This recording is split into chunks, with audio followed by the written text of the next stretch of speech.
Hello, my name is Mary Penrose and I will be presenting on health literacy today. Health literacy is how well individuals can access and understand basic health information and services, and also how well they can use the information to better their health. For example here, I have two definitions of glucose. One is a monosaccharide sugar that serves as the main source of energy and as an important metabolic substrate for most living things. Another definition of glucose is the main type of sugar in the blood and is the major source of energy for the body's cells. A person is more likely to understand the second definition of glucose because it is clear and simple and no big words are being used. The first definition may be for someone who has a background in science. But health literacy is not just how well a person can comprehend a definition. Health literacy also includes how well a person can use the information provided. For example, does the person know that glucose levels are related to diabetes? Do they know what normal blood sugar levels should be at? And if they are out of range, do they know what to do about it? The answers to these questions would be helpful for a person to make educated decisions about their health.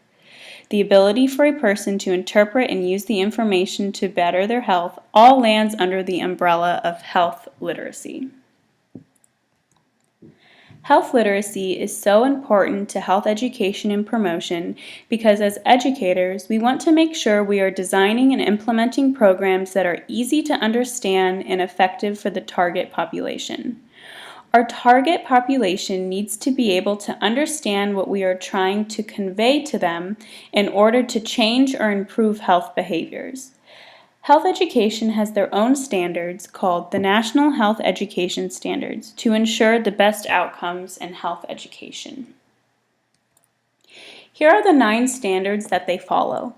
A few are that students are able to access valid information and also that students will show that they have the ability to use decision-making skills to promote health.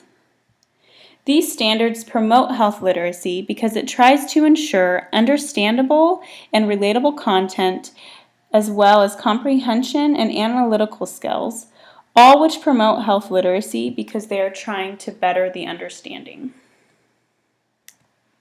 Here are a few organizations and agencies that promote health literacy. For example, the Food and Drug Administration, the National Institute of Health, and the U.S. Department of Health and Human Services. The U.S. Department of Health and Human Services promotes health literacy by engaging organizations, professionals, policymakers, communities, and individuals.